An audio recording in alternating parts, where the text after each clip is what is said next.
Welcome everyone to our Power Club. I'm so excited you are listening, and today we have a special treat.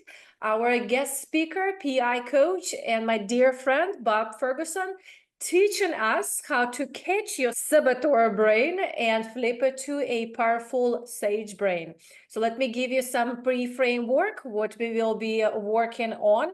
This workshop is designed to help you break free from the survival brain patterns and unlock your full potential. And for the bio for Bob, he brings a wellness of experience as his role as a positive intelligence coach. As a steward of his family of 53-year-old distribution business, he honed his leadership skills and understanding of personal growth. For over 40 years, Bob has spoken, taught, and trained nationally, earning recognition in 2022 with the Shackley Wall of Honor True Leader Award. I remember that date. His work with the Pacific Institute brought applied cognitive psychology to organizations like YMCA of USA, YMCA of Greater Houston, and Federal Bureau of Prisons and Child Health Corporation of America. Bob's approachable coaching style makes him a trusted guy in helping clients build mental fitness and achieve lasting results. So, my friends, as a health and fitness coach, where we are also learning how to be fit as a fitness and be fit as our good nutrition. I feel mental fitness is just the right topic for our Wellness Vortex program. So without further ado, go ahead and raise your hands for Bob Ferguson. Bob, to you. Well, Nadia, thank you so much. It's delightful to be here. And that was a very gracious introduction.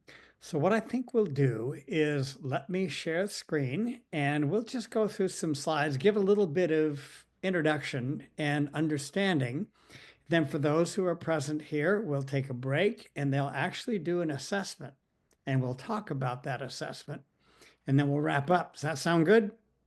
Yes, and for those who are listening in the recording, the break means pause and do the assessment. And all the links will be in live in chat and in the recording in the description of the video. Great. So it has been a real journey for me, this life of mine, and learning lots of things about how to handle myself inside myself. The positive intelligence program is just the latest technique that I came across about 5 years ago, and it's made a huge difference in my life.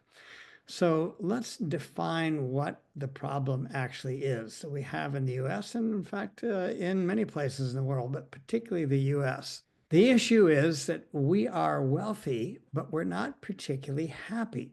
And I'll just read the first paragraph here. It says, like many other Americans, Douglas Harris, an economist at Tulane University, has found himself worrying about the quality of public discourse. It's full of misinformation, cynicism, and polarization. Americans seem irrationally angry about the country's condition and can't even seem to agree on basic facts. So Harris decided to do something about it, and he recruited a politically diverse committee of experts to study the true state of the nation. He persuaded 13 other scholars who together have advised each of the 5 past presidents to do so. And so here are a few of the results of their report. Basically, that we're a very, very wealthy nation. And our GDP is far higher than most nations. But if you look at the trend in life expectancy and prevalence of depression and life satisfaction, things are not moving in really the right direction. So this is one of the reasons why I take my time to talk to people about positive intelligence and to coach the program. So basically what positive intelligence is, so it's a simple brain training program for better mental fitness. Now you ask, what is mental fitness? Well, mental fitness is developing, in my view, the right habits, because as Ovid points out here, nothing is stronger than habits. The habits of our mind are what create our mental state every day, and it's what creates what we create, right? We can only do what our thinking and our emotions permit, and our thinking and emotions are largely based on habit. So the issue is that when we're thinking about things, there are two distinct neural pathways in our mind. One that ends up with positive thoughts and one that ends up in negative thoughts. And it depends entirely on which of these systems of circuitry in the brain has been habituated. What are we habituated to do? Are we habituated to see things in a positive light? Are we habituated to see things in a negative light? So, what is the definition of mental fitness? I love this. Mental fitness is our capacity to respond to life's challenges with positive rather than negative mindset. And the impact of that is peak performance or better performance, peace of mind and wellness, and healthy relationships. So, mental fitness would simply be the capacity to address each day with the greatest amount of positivity, no matter what happens. So, what's the research foundation? Well, positive intelligence sits at the center of cognitive and behavioral psychology, positive psychology, performance science, and neuroscience. What's some of the evidence that positive intelligence is valid? Well, all that research that we talked about sitting at the center of all those different ways of looking at mental health. Well, during the pandemic, this Fortune 100 company was very concerned about the mental health of their folks around the world. And so they decided to engage positive intelligence and run a program. And they thought of their 10,000 employees, maybe 800 or so would be interested. Well, 5,000 of them signed up. They all went through the program. And these are the results that 93% of the people who went through the program said that they managed stress better. 70% felt more engaged at work. 70% said their work relationships improved, and 97% have strengthened their emotional intelligence from their own perspective. And this is another evaluation. So you can see the numbers are there. This is a really super effective program. One of the things that Shirzad Chamine did at Stanford is look at what are the fundamental ways that the brain operates to help us out. And those tendencies we call our sage tendencies. And what are the tendencies of the mind that are associated with our brainstem, our judging capacity? And what they found is that at the root, there are only 5 sage powers and 9 what we call saboteurs, assistants to our internal judge, just like all the colors of the universe come from 3 colors, red, blue, and yellow. If you look out, all of the colors are some combination of that. So some combination of what we call the 5 sage powers, and then the judge and the 9 saboteurs give us the whole structure of how we think and how we react to people. So the research also showed that there are only 3 core skill sets, what we call mental muscles, that are at the root of mental fitness. One of them is the ability to intercept that judge inside of us that says things are bad, bad, bad. And I'll introduce you to the saboteurs in a moment, but to interrupt that negative flow. Second of all, to adopt what we call the sage perspective. And the sage perspective is based on the capacity for us to actually adopt the thought that every circumstance, no matter what, can be turned into a gift or an opportunity. It may not seem like a gift, but every circumstance can be turned into a gift and opportunity.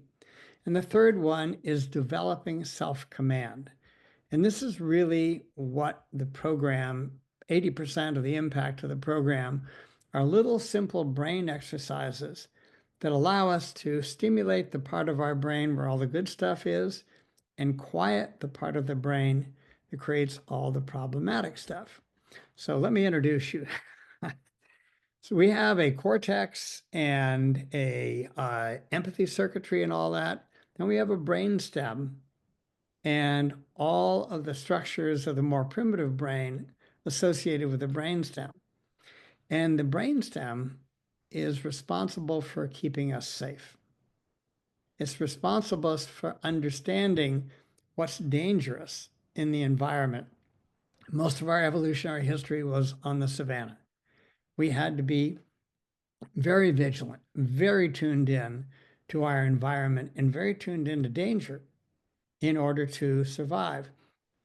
So that judging function, that tendency toward seeing the negative or seeing the dangerous, is baked deeply inside of us. But if that runs us, then we have trouble experiencing life in the way we would like to. So the judge, according to Shirzad's factor analysis, has 9 saboteurs, 9 structures of the mind that we learn as a child that we basically develop to survive childhood. And they're based on our physiology, our family, the circumstances, and different children in the same family will develop different tendencies inside. But, they're restless and hyper-rational and stickler. All of these are simply names for mental strategies that we will go to when we feel stressed. So that's a kind of an important understanding. Now, the sage powers that we talked about are empathy, exploration, innovation, navigation, and activation. Some, just like the 3 primary colors, if you think about it, some combination of those internal qualities allow us to handle any situation. We don't need our judge and saboteurs to handle the creative part of life. We do need them from the standpoint of, it's good to be afraid of some things, right? We don't want to close our eyes and walk across the street. It's good. The brainstem is there for a very definite purpose. But if that's what is active more than our cortex, more than our sage powers, then we end up being very reactive and actually quite unhappy in life. And so I talked about the sage perspective. And as we said, the sage perspective is every outcome and circumstance can be turned into a gift, an opportunity. Now, that's a hard thing for a lot of people to swallow. They say, Bob, I've had things in my life that are no way can you ever say they're a gift and opportunity. But Shakespeare pointed out through Hamlet, there's nothing either good or bad, save thinking make it so. And really an interesting example of this is the woman whose daughter was killed by a drunk driver. 3 days after her daughter died, she founded Mothers Against Drunk Driving. Now, was she over her daughter's death? No. Would she ever be over her daughter's death? No.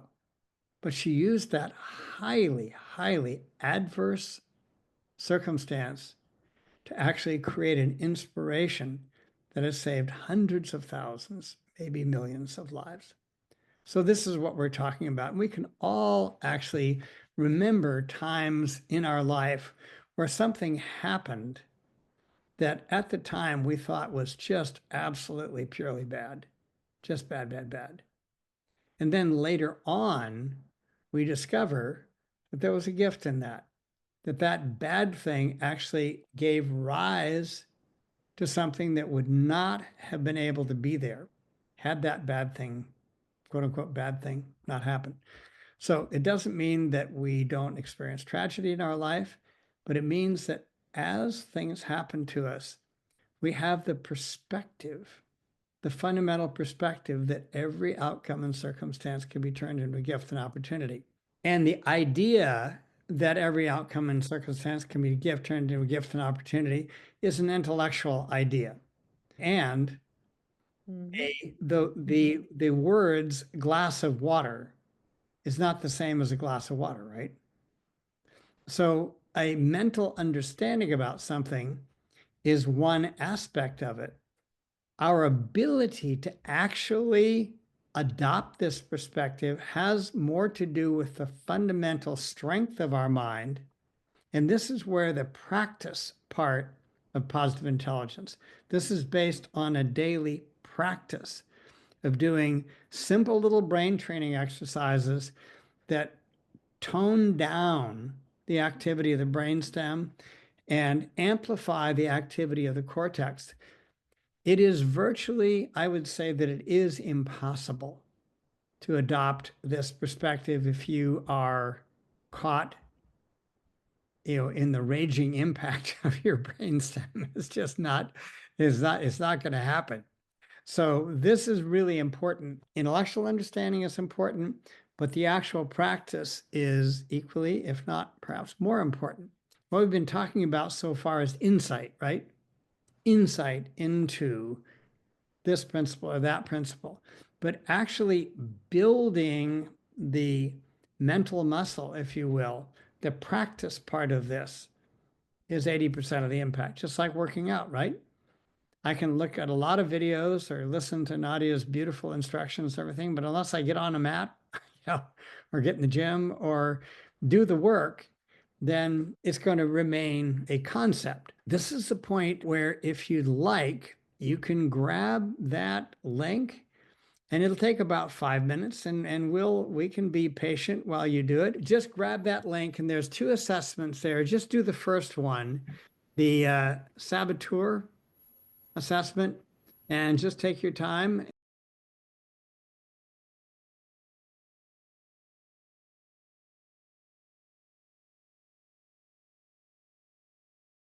So if you look at your results, what are, let's say, the top 3 extended saboteurs?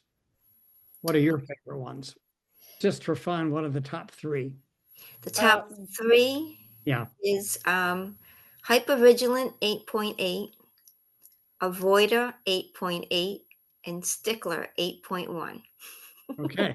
All right. That's a fine batch of saboteurs. Okay. So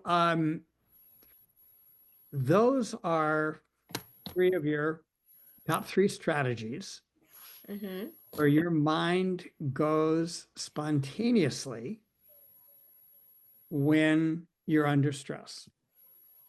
Yes. So development in life takes a real turn if we can recognize when those elements are there. And by recognize them, that in itself reduces their impact. And then we'll do a little sample of the what we call PQ rep practice before we finish. It'll be fun. You'll enjoy it. Okay. We'll give you a little bit more of a sense of what we're doing here. Okay, so these are James. Now, James's results, what were your top 3 again? First one was hypervigilant. Hypervigilant. Okay, and then avoider, and stickler. Okay, hypervigilant, avoider, and you can probably guess even from those words, they're kind of allied, right? Hypervigilant, avoider, and being very precise. What's fascinating about these saboteurs is that they are actually the shadow side of our strengths. So, wow. Yeah. So we don't have to feel bad about having saboteurs. We just need to understand how to begin to operate our brain so that we don't overuse those strengths. That's all we're doing. You're a very vigilant, aware person, but and that's your natural strength. But if you overuse your strength, you become hypervigilant. which means you're actually less vigilant, yeah, less Mm. effective, right? Because if Yes. everything throws you into a tizzy, then you can't determine where you really need to be vigilant or not. So that kind of thing. So we all have them, every single one of us. What's so interesting about these tendencies, we'll never get rid of them, right? We'll never get rid of the voice of the judge in our head. We'll never get rid of the voice of our controller or our avoider or our hypervigilant. What we will, however, be able to do is make the voice of the sage very prominent and the voice of the judge and all of these, saboteurs just softer. And so we can kind of dilute them. And your PQ assessment score, after we finish, when we'll do our little PQ exercise just to show you, kind of give you a sample, Maria Elena, whet your appetite for this. Go back into that link and do your PQ score. Your PQ score measures something really interesting. It measures the amount, the amount of mental activity that you have that serves you versus the mental activity that you have that doesn't serve you. The amount of mental activity we could put in the positive bucket and the mental activity we could put in the negative bucket. And because of the tendency of our mind to go to what feels dangerous or could be dangerous or whatever, it takes 3 positive thoughts to equal the impact of 1 negative thought. So our PQ score is actually measures whether the tipping point is 75. If we have a PQ score of 75, then we're in neutral territory. Above 75, in other words, more than 3 positive thoughts for every negative thoughts, we're in Nadia's upward vortex, right? Mm-hmm. In a vortex of, in other words, like if you're paddling in a canoe, that'd be like paddling with the current, right? With the current carrying you along, right? Below 75, it's like paddling against the current. It's like, and depending on how fast the current is, that can really be tiring. So if you have less than 3 positive thoughts for every day, and this is not just Shirzad's research, this has been replicated time and again, that it takes quite a bit more positivity, just like for a child. Child needs to hear yes a lot more than no, because no is amplified, in their awareness because of their brainstem. So if the lower we are below that tipping point, the more difficulty we'll have in our life. The more difficulty we'll have in getting things done, feeling happy, feeling positive, no matter what. So that's kind of a big deal. And so the question, Maria Elena, is who's in charge of your life? Your judge and the saboteurs, or your sage? It depends on the situation, to be honest with you. Sure, as it always does for all of us. So that's, that's not a question specifically to you. It's a rhetorical question, right? Right. Who's in charge? The judge or the sage? So, and then, takes 3 positive thoughts to equal the impact of 1 negative thought. Okay, so PQ reps. We're going to be, if you'd like to, I'll give you a little 3-minute sampling that I start every coaching session with. And we start our actual positive intelligence sessions with this little exercise. Okay, so to do this, it's best if we're sitting comfortably in a chair with our seat on the seat and our feet on the floor and our spine relatively erect and our chest and neck held comfortably erect.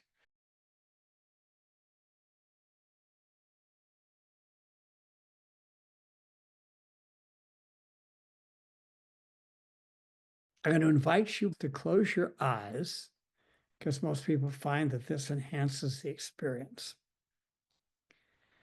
Now, for the moment, let's shift our attention away from busy thoughts and focus instead on our body. Feel the weight of your body on your seat.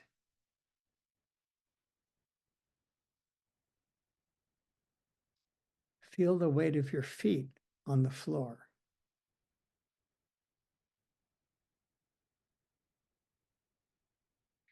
Now take a few deep breaths and notice the rising and falling of your chest or stomach with each breath.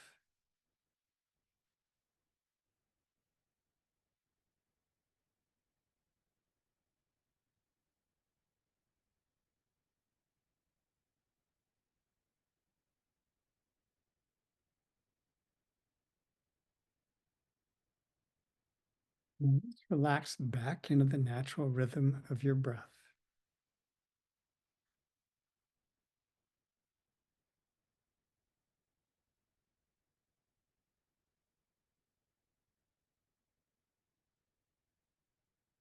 Now notice the temperature of air as it enters your nostrils and the temperature of air as it exits your nostrils.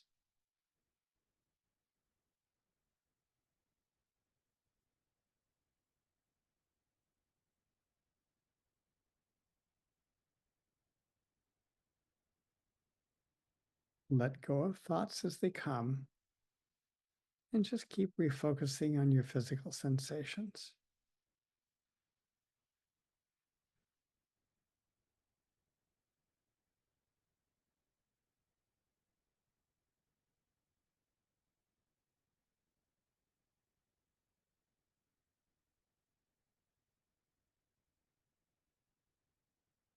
Now, gently rub two fingertips against each other with such a tension you can feel the fingertip ridges on both fingers.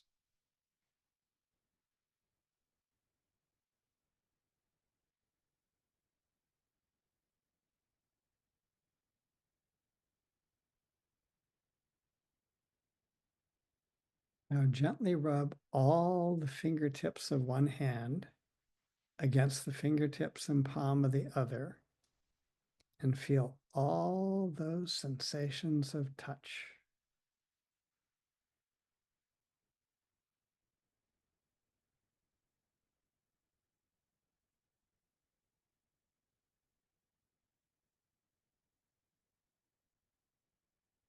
And once again, notice your breath. Notice the rising and falling of your chest or stomach with each breath.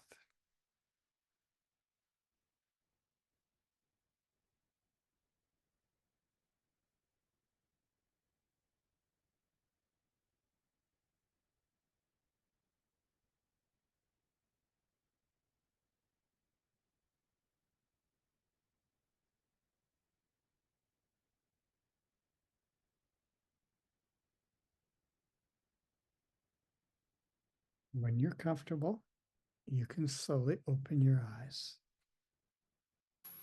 So that's just a little sampling of the kind of brain exercises. So let's kind of deconstruct what you're actually doing there.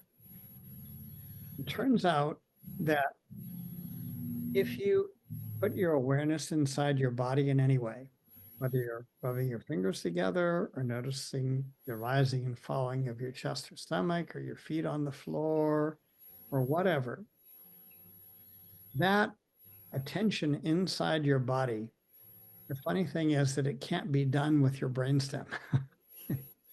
Your brainstem isn't firing. The curious thing is when you're doing those little internal exercises like that, Mm-hmm. the part of your brain that fires is your cortex, where all of the sage powers live. So when we're doing those little brain training exercises, we do them for just a few minutes during the day. What happens is that spontaneously, the firing in our brainstem, where all the judge and all the saboteurs live, the more active they are, the more those tendencies just spontaneously come out. That quiets down automatically when the cortex fires up. So one of the things that really convinced me that there was something real here before I actually took the program is learning about the research that Shirzad did at Stanford, where they took a bunch of students And they had them do this brain training every day for half an hour, which is more than we would ask most people to do. But they did the brain training exercises for half an hour a day. Before they started, they did a functional MRI of their brain, look at the structure of the whole brain. Then they did it again at the end of 8 weeks. And sure enough, at the end of 8 weeks, the gray matter in the cortex had expanded slightly, and the gray matter in the brainstem had shrunk. Yeah, pretty amazing. Because, as they say, neurons that fire together wire together. How do we create memory? I'm, classical guitarist. How do I memorize a piece? Or how do I memorize some mechanics? How do we do anything? We just do it again and again. And when that happens, it fires up that part of our brain. So when our brainstem fires, it expands the structures in the cortex, and that automatically settles down. So when we talk about adopting the sage perspective or using any of these techniques intellectually, it requires that our brain continue to develop and develop and develop. So spontaneously, we start using our sage capacities more, and we're less reactive. To answer your question about the timing, we start with a 6-week intensive program. Now, intensive isn't very intensive. It's pretty light in terms of the time requirement. We meet once a week as a group, as a cohort, a pod, we call them. You listen to one-hour teaching video that's very conveniently broken up into little pieces. So you can listen to 4 minutes, 7 minutes, whatever. Then you do about 10 minutes of practice every day. And that's it. And we have a little pod chat that you can come in and communicate to your pod mates if you choose to. And as part of the app, this is all app driven. So there's a beautiful app that you can put on your phone or on your laptop, and that guides you through the whole program. So basically we do an onboarding, then we do 7 sessions after that. There's actually 6 teaching sessions and then a follow-up session. So that's the program. And then you have the app to use for the rest of the year. And then you can refresh the app for a fairly nominal charge every year. The other thing that I do is that as part of the app, once you've gone through the program, there are many, many, many beautiful, about an hour teaching modules on all manner of application of this. So the first Monday and the first and third Mondays of every month, we get together for 45 minutes, just 45 minutes. We open up one of those teaching modules. We run a couple of the segments of it, have a discussion, and then everyone has it on their app and they can finish up. So that I do is just part of the program for all of my graduates or so. I think there's about 75 or so people who have gone through the program with me. Yeah. And there's a cost, you can look at the website for the cost, and there are, I have some sliding scale pricing for people who have limited financial situation. And also you can break the payments up into multiple payments through PayPal, either 4 equal payments or even more. So the money should never be a reason why you don't do this. Yeah, as always for anything health and wellness related, isn't it? So, Bob, the time of the meetings, the course, the assessments, everything is on the website that Right. we will put in the Yeah, information. we Okay. set the time. Typically, thank you. Sorry to interrupt. I do a session every month. So we start approximately at the beginning, at the end of a month, at the beginning of the other month.